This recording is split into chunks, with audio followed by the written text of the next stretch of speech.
Hey bro, how are you doing? I have to say that your light isn't shining as brightly as usual.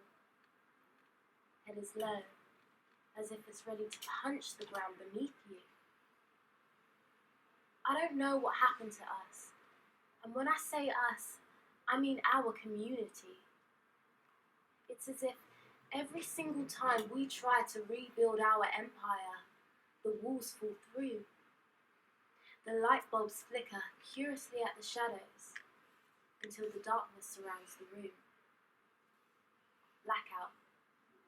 Blackout Tuesday, they say. One day of the week. One day of the week where our white counterparts let us speak. Well, let us speak now, but this time you must listen. Listen to the crowd of cries that are suddenly louder, roaring over the excuses. Too loud for anything or anyone to be overpowered by it. Now please pay attention. I'm running low. We are running low. I just feel like I can't breathe. I feel like I can't breathe anymore. And the voices in the room are trying to silence me. I keep trying to find everyone, but they are all silent. And I can't fix the lights, and I can't see their faces. But they're all gasping for air, trying to figure out how the hell we got here. Look up, look down, look at me. You look smaller. No, you look taller. Open your eyes, open your ears, open your mouth. No, turn around. No, drown out the sounds. Drown out the blaring noise of the multicolored vehicles that keep coming and going, coming, going, going. It's just a trend. It's not actually trending anymore. And I'm tired of our whitewashed history. And I'm tired of peering at my screen shaking, reading someone else's version of my lived experience. How does that even make sense? But then again, things aren't making sense. Nothing is making sense. Am I being too intense, or am I not being intense enough? Because the problem is the racism in these white institutions. The problem is that I'm stuck trying to find my identity because my history was taken away from me. As I open my lock screen and swipe my fingers in a downward motion, pondering about whether I can even gather my strength. Frantically checking social media, feeling the sweat drip from my scalp, taking gradual deep breaths to try and calm myself down. I look at my phone. I look at my phone. I look at my phone. Passive-aggressively, my subconscious speaks to me. Oh yeah, I saw that post. You know, the one where someone shared something about the protests, demonizing the whole movement. You know, the one where you had to justify your whole entire existence. It's like a broken record. I feel like a broken record. I went to the protests and it was different. It's like there's 3 types of white people. The I don't give a damn, the walking off into the distance like our ancestors didn't die for their privilege, or the turning their backs on the culture that gave them so much sweet soul that has been taken, tampered with, stolen, disrespected and unprotected, but the sweetness has never tasted so sour. Because newsflash, the Black Lives Matter movement has been going on for years. Here's to the, I had no idea that you were feeling this way. I just feel so guilty. Guilty. Guilty. The police officer is guilty for his crime. George Floyd died. Head, neck, chest, face, arms on the ground. 8 minutes. We kneeled for a whole 8 minutes, but it felt like hours, painfully kneeling to the silence of someone's lifeline.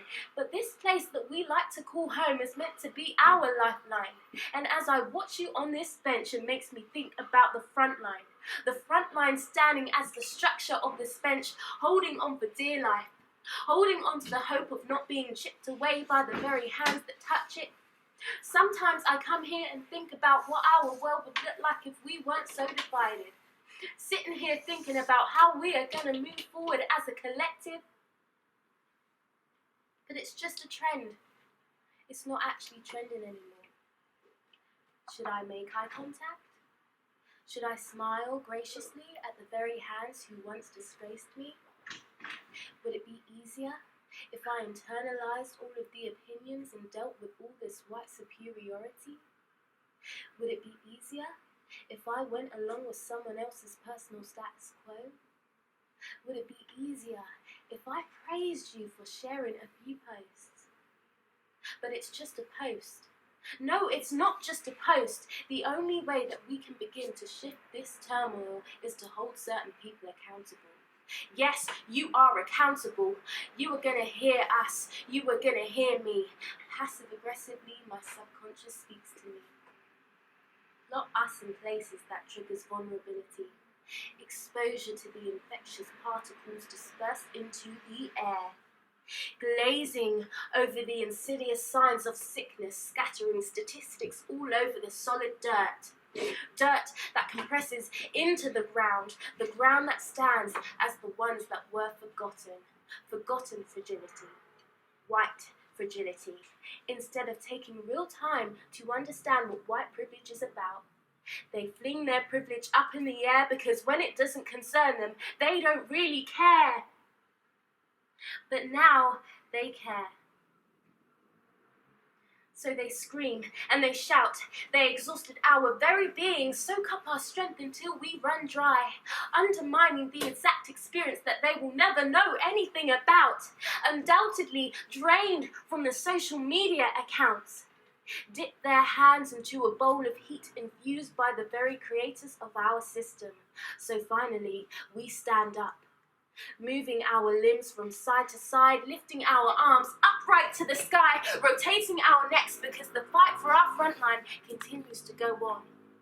Looking around for sirens, looking around for someone to really care about the next generation of black individuals. And I mean individuals, not just people of colour, not just fame. Say her name, say our names, say his name. Excuse me for not being politically correct, but being black is not just a number. Being black is not just a box that you can tick off your list. Being black is more than this. Looking around for faces, looking around for someone to engage with the actual words that were being said. Blaring out the voices of our brothers and sisters. Cities filled with peace and solidarity, globally screaming, no justice, no peace, no justice, no peace, no justice, no peace. This is where we come together and spread our sea of blood, covering the city in red, piling up our brothers and sisters, marching to the beat of change. It's just a trend. It's not actually trending anymore. But when you think about it, a trend is something that is popular and current at that time, immediately moving on to the next hot topic that snatches their minds. But it's real life. It's my life. It's his life. It's our life. Nobody wants to wake up feeling riddled with riots or vicious anxiety, manifesting actual insanity, having nightmares about their own reality. This is my reality. This is our reality. And as I open my screen desperately, scrolling through my phone, eyes burning, throat choked, stomach in knots, I sit and I pause. Stop pondering about whether or whether not society actually has value for your life. But what can I do to make myself smaller? Shrink myself like a balloon after it's been popped by a sharp knife? ripping endless cuts until it turns into a disjointed wall of nothingness, with residue of our ancestors' blood seeping out. Years pass and we are still on the front line, inclined to be nothing, but when overt behaviour is disrupting chants of black is beautiful. Black is beautiful, black is bright, black is having the willingness to go on. Black is turning up to work with a smile on your face, only to be met by people's commentary about your race. Black is beautiful, black is kind, black is soul searching about your identity, because that was never taught in school. Black is being told to dilute your funk so that other people can feel comfortable. But wait, it's still real life. Black is peace, black is family, black is solidarity, black is caring about black lives. Black is caring about black lives. Black is caring about black lives. And as the voices arise from the Plymouth city centre hills, faces stare at me, knowing that they used being busy as an excuse.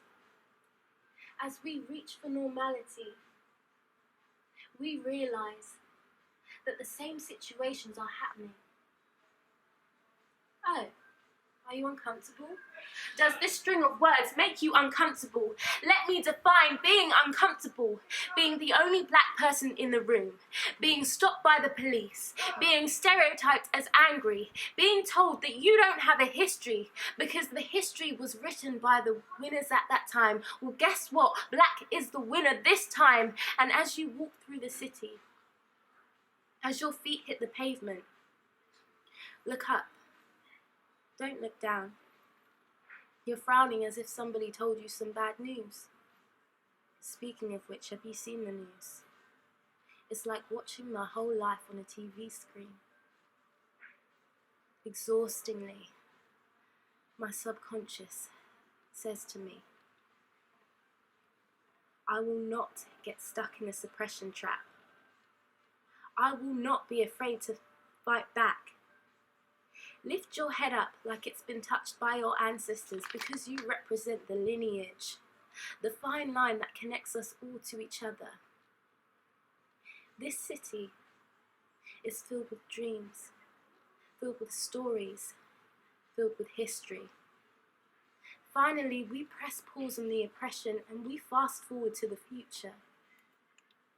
The tide has come in, and I can still read the writing on those little pieces of paper. The discoloured ink reads, black is coming. I want you to take it in. I want you to think about the fact that we made history. You are not just a minority. You stand as a metaphor for change, engulfed by the sea of universal reflection. Now is the time for redemption. This is for the people that stayed silent. This is for the people that cried tears through a time of trauma and rage. This is for the people that were left feeling estranged in their very homes. You are not alone. I am not alone. It's just a trend. It's not a trend. It's real life. It will always be real life.